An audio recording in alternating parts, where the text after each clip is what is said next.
La Bible en un an, la 117e journée, le livre des Juges, chapitre 7, verset 1 au chapitre 8, verset 21, le livre des Psaumes, chapitre 94, verset 1 à 23, le livre des Proverbes, chapitre 13, versets 17 et 18, l'évangile de Luc, chapitre 7, verset 11 à 35. Le livre des Juges, chapitre 7. Jérubbaal, c'est-à-dire Gédéon, et tout le peuple qui était avec lui, se levèrent de bon matin et installèrent leur camp près de la source de Harod. Le camp de Madian se trouvait au nord de Gédéon, vers la colline de Morée dans la vallée. L'Éternel dit à Gédéon, « Le peuple que tu as avec toi est trop nombreux pour que je livre Madian entre ses mains. Il pourrait en tirer gloire à mes dépens et dire, « C'est ma main qui m'a délivré. » Proclame donc le message suivant aux oreilles du peuple.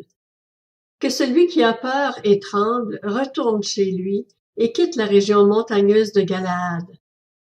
Il y eut 22 000 hommes du peuple qui retournèrent chez eux, et il en resta 10 000. L'Éternel dit à Gédéon, « Le peuple est encore trop nombreux. Fais-les descendre au bord de l'eau, et là je ferai pour toi un tri parmi eux. Celui à propos duquel je te dirai que celui-ci aille avec toi ira avec toi.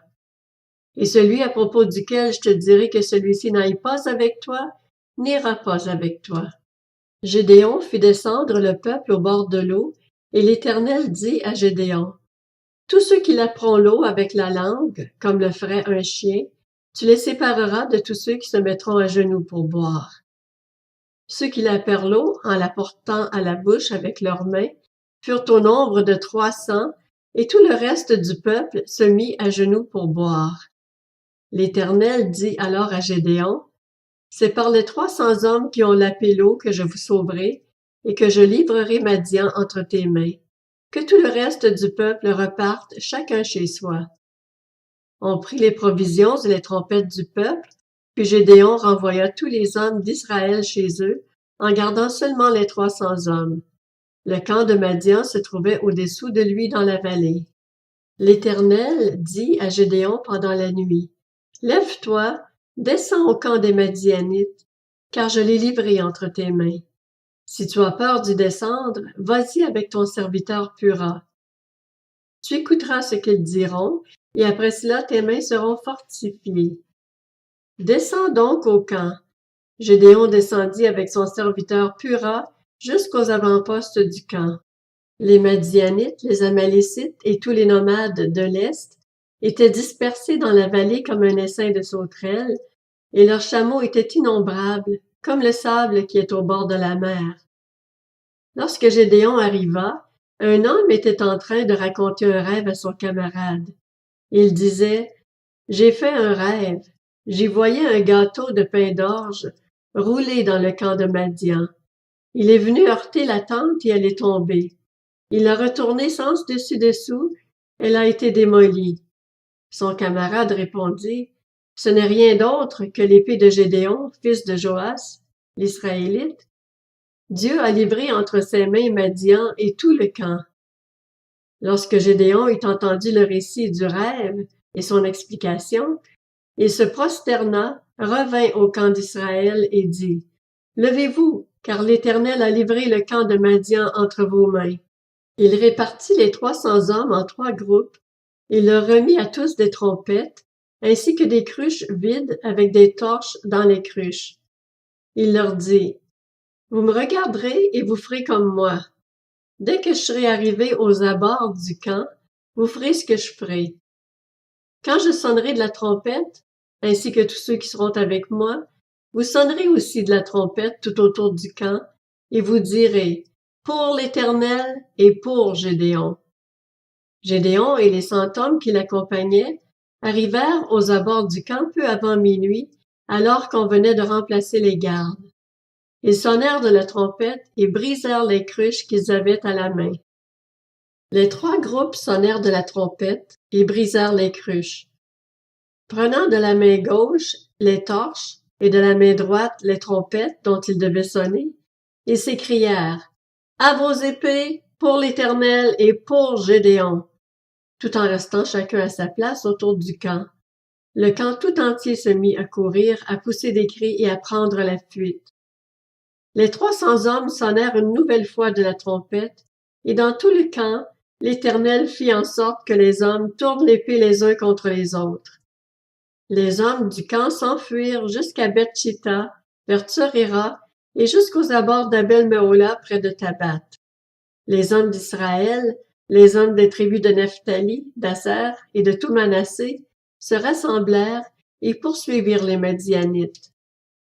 Gédéon envoya des messagers dans toute la région montagneuse d'Éphraïm pour dire « Descendez à la rencontre des Madianites et coupez-leur le passage de l'eau jusqu'à Beth-Bara, tout le long du Jourdain. » Tous les hommes d'Éphraïm se rassemblèrent et ils s'emparèrent des gués du Jourdain jusqu'à Beth-Bara. Ils capturèrent 2 chefs de Madian, appelés Oreb et Zeueb. Ils tuèrent Oreb au rocher d'Oreb et Zeueb au pressoir de Zeueb. Ils poursuivirent les Madianites et ils apportèrent la tête d'Oreb et de Zeueb à Gédéon de l'autre côté du Jourdain. Le livre des Juges, chapitre 8. Les hommes d'Éphraïm dirent à Gédéon, « Que signifie cette manière d'agir envers nous? Pourquoi ne pas nous avoir appelés quand tu es allé combattre Madian? » Ils s'en prirent violemment à lui. Gédéon leur répondit, « Qu'ai-je fait en comparaison de vous? Le peu qu'a pu grappiller Éphraïm, ne vaut-il pas mieux que tout ce qu'a pu récolter la famille d'Abiézer?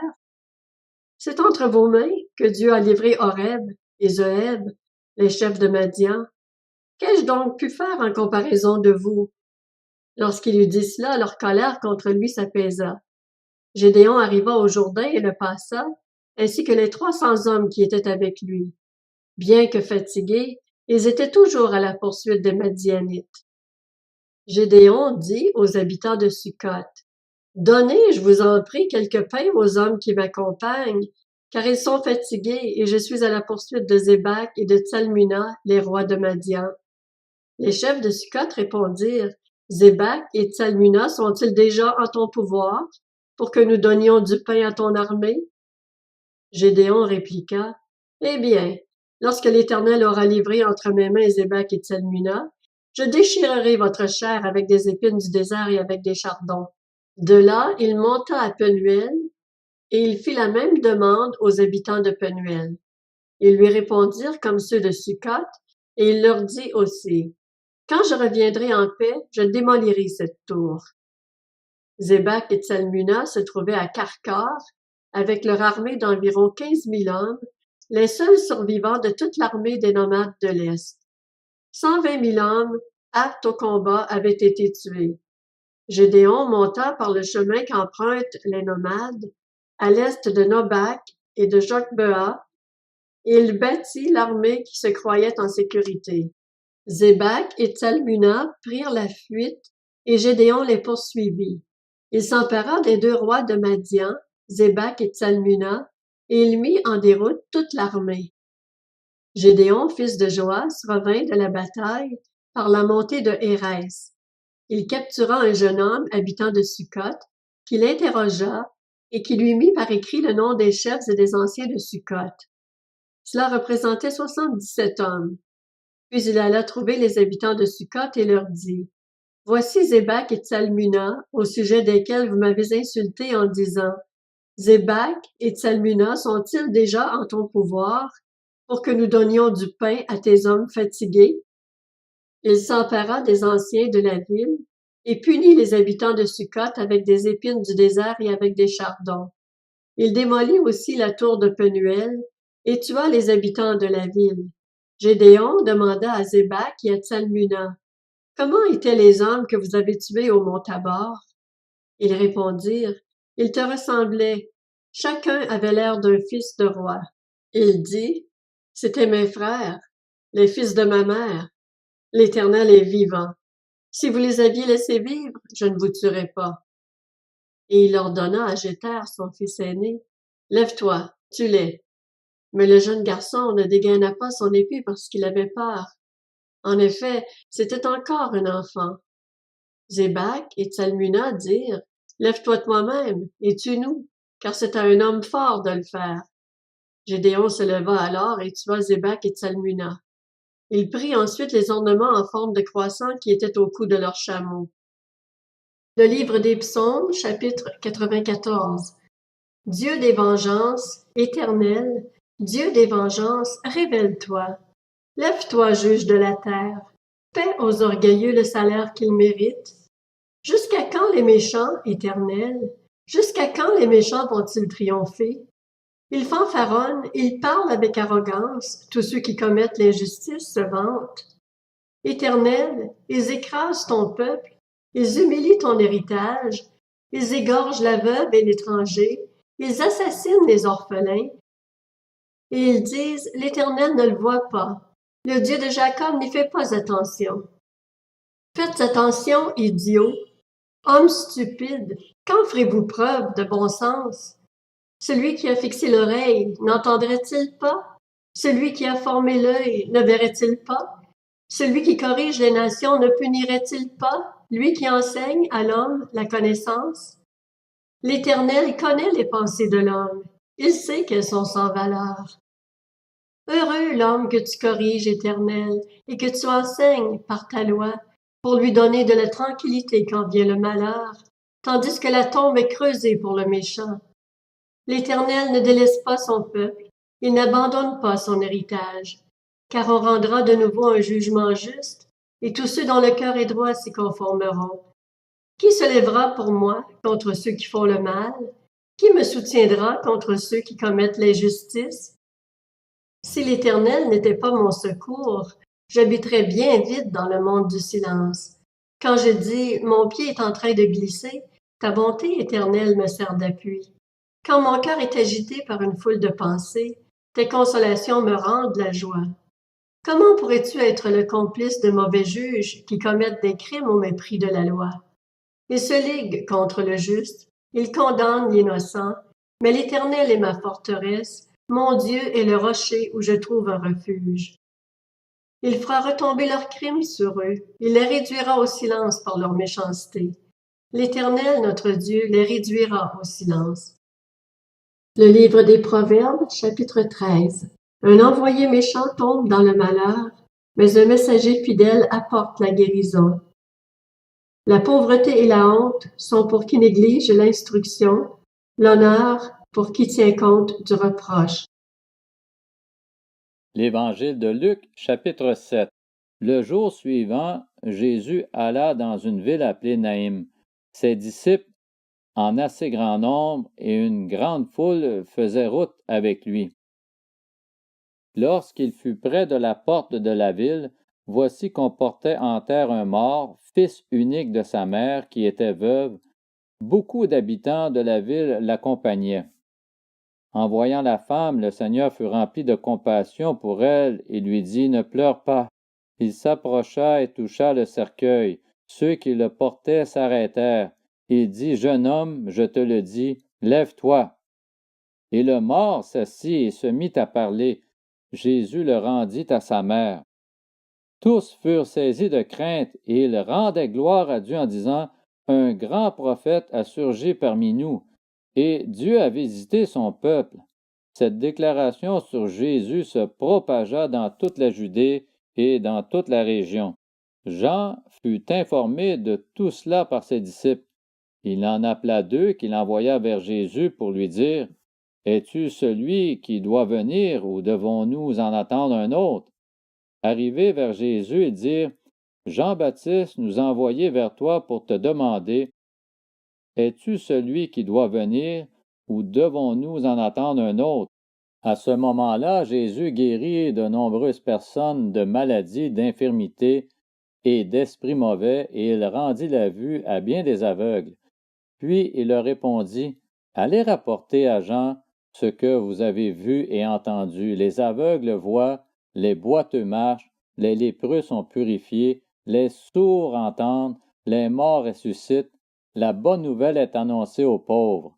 Heureux celui pour qui je ne représenterai pas un obstacle. » Lorsque les messagers de Jean furent partis, Jésus se mit à dire à la foule au sujet de Jean, Qu'êtes-vous allé voir au désert?